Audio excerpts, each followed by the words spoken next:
Peace, peace, good people. Look, I had to come back because I saw something as I was uploading part one.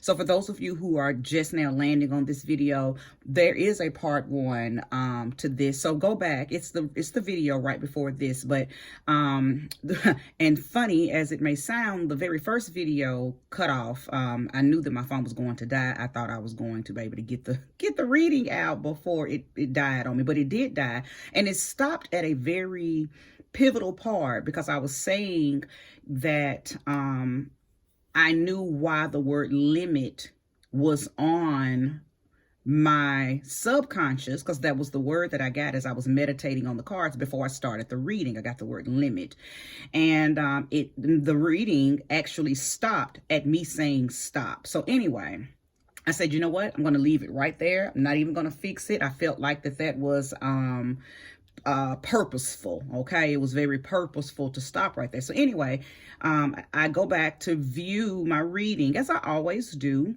and I'm noticing that as I was shuffling in the very beginning, the devil card kept showing itself in the middle of me cutting and shuffling. So make sure you guys go back and watch that. Just watch me shuffling the cards, and let me show you the cards that you can. This card here, the devil card. As I am shuffling the cards and I am, bringing them out, and you're able to see what's on the split. Each time the devil was on the split, I think it showed like 3 or 4 times the devil was on the split. I said, oh my goodness. So I was immediately led to come back on because I know that there is another group of people that I am speaking to pertaining to this reading. Now, part one will absolutely resonate with those of you who are here to watch part two. So don't just watch this part. I mean, you can watch this now, but be sure to go back and watch part one, because the message that I got as I saw that devil card continuously showing itself as I went back to view my vid is I knew that someone was feeling powerless. I had said that in part one. I knew someone was feeling restricted and possibly even confused. And it was, my question was, why are you not moving in your power? Why do you not have some type of practice in place, some type of, practical, methodical things in place to protect your energy, to protect your peace, to protect yourself, right? Well, now I know. So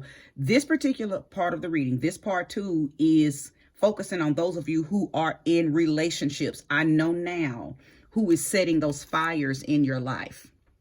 It is the men and the women that you are choosing. It is your bad choices in people. You are allowing people into your life that do not have good intentions for you. Or when things begin to go sour, or if they, you make them mad, something goes on, there's a breakup, there's a mishap, a misunderstanding. These are the people who are wishing bad on you, who are pushing their stronger than yours energy off on you, because you stay in a constant state of weakness and stress and worry about your relationship that you have with these toxic people. And I said that in part one, but I just didn't see the connection on why I kept saying that, because it didn't seem like your downfall was coming from a boyfriend, girlfriend, a husband, a wife. I mentioned who I felt like it was coming from in part one, which was a boss, co-workers, haters, fake friends, hateful family. But nothing in me in part one saw a husband, a wife, a girlfriend, boyfriend, or some type of partner. Okay. But like I said, I went back to review before I uploaded part one, and I kept seeing that devil, and I said, oh my God. So listen up, because I am about to pull more cards for this particular reading. Some of you, oh my goodness, your bad habits, your temptations, your limits are being tested and manipulated and ran over by someone who you have a unhealthy allegiance to. And it could be multiple people. Okay. Now, for some of you, it could just be an ex-husband or a current husband, ex-wife, current wife. But this person is your weakness. This person causes dismay in you. They may make you do things that you like bad habits. They may invoke bad habits in you, or they may, like when they come around, or you may be on a diet, and this could be something very simple, or it could be very, very, massive as well. But it could be something as simple as maybe you're trying to be on a diet, and they always bringing you food that they know is in opposition of what it is that you are trying to do, because they don't want to see you better yourself.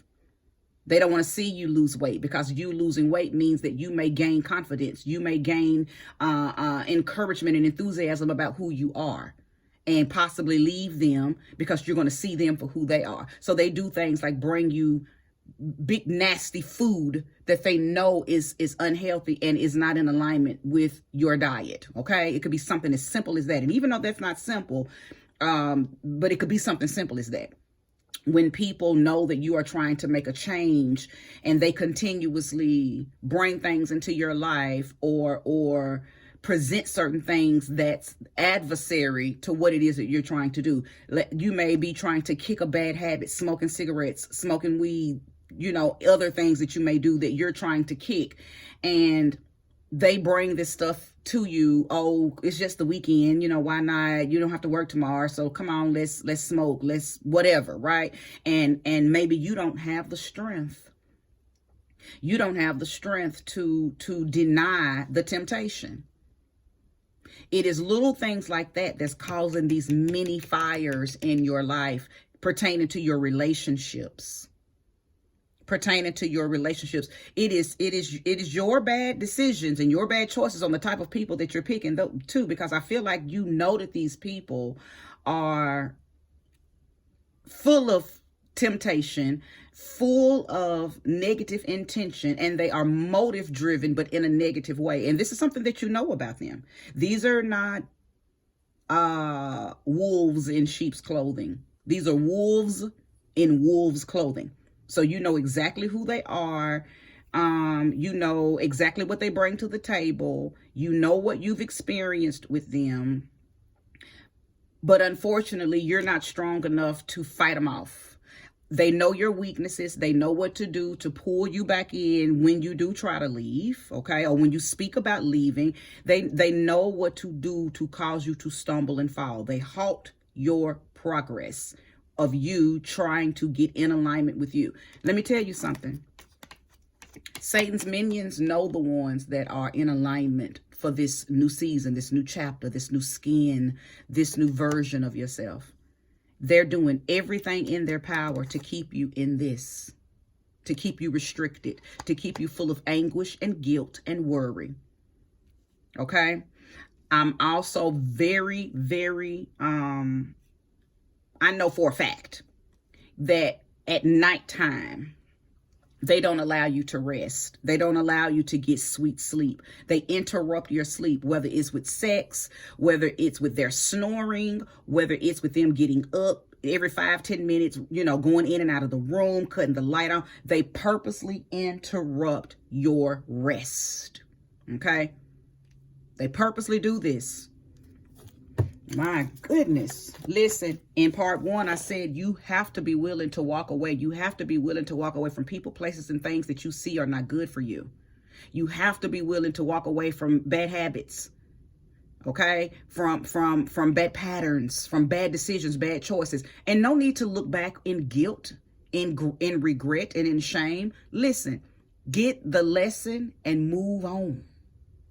Okay, get the lesson and move on. I also stated in part 1 that a lot of y'all are in a delusional energy. Okay, so you don't think there's a problem, or you're denying yourself of the truth. Deep down, subconsciously, we all be knowing what's up. But if we don't acknowledge it and actually call it out, then we'll continue to move in a delulu energy as if nothing is happening. Nothing is happening.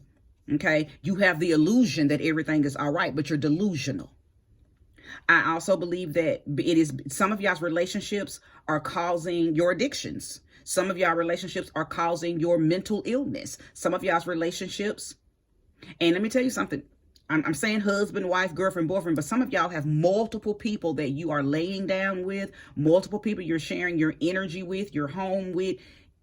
Throughout a month, you may deal with 4 or 5 different people.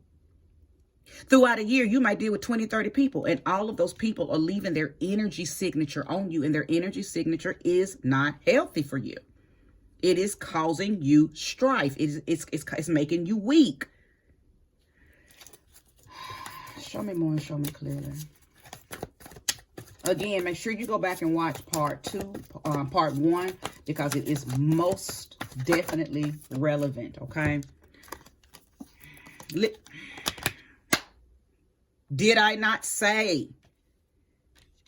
7 of Swords. There is someone in your world, in your life, in your home, in your body that is bringing about this temptation. If no other card speaks on betrayal and treachery and people who have very bad intentions, very bad motives for you, would be the 7 of Swords, especially paired with that Devil card. This is someone who is in your life to ruin you. And let me tell you something. They know all too well your weaknesses. Listen. The 3 of Wands is trying to get you to leave and explore higher ground. That's what the 3 of Wands is about. It's about forging ahead. It's about having foresight because you understand what's happening. Okay? You cannot be in a state of delusion right now. You must see the truth for exactly what it is. And like I said, this delusion isn't coming from you being tricked. These people are showing you exactly who they are. We're actually not even in a time anymore of wolves dressing in sheep's clothing. We're not. People are showing you exactly who you are, and you're making a sound decision to be with them. You're making a sound decision to ride it out. You're making a sound decision to accept them in all of their demonic, diabolical, sinister energy, even though you know it is affecting you. Now, I do not like to portray or dictate or indicate or represent death on no level, but I have to say what Spirit is guiding me to say. For some of you, if you do not get away from this devilish person who has very treacherous energy, they're going to lead you onto a path where you're going to cause your own death. It won't be there because nobody can lead you into anything. You have to follow something, which means that you, whether you're foolishly doing it or you're knowingly doing it, you have to still use your free will to follow them. It's going to lead you to a death. Whether that death is figuratively, metaphorically, spiritually, or physically. If you're resonating with this portion of the reading, then you know exactly what it is that you need to do. Only a few of you are going to resonate with this part. I feel like every last one of you that are here that watched part 1 resonated with that part. There's only going to be a few of you that's going to resonate with this. Free yourself. I know you feel trapped. I know you feel stuck. You feel like you can't override them temptations. Yes, you can. Get your ass up. Get your ass up. That relationship is causing all of these fires in your life. These mental fires, these emotional fires, these spiritual fires. You know, your dreams are probably terrible. Your dreams are even terrible because you are around an energy that is, not only is it sinister, but it's more powerful than you because you don't know who you are. But you know why you don't know who you are? Because you're dealing with people who are treacherous.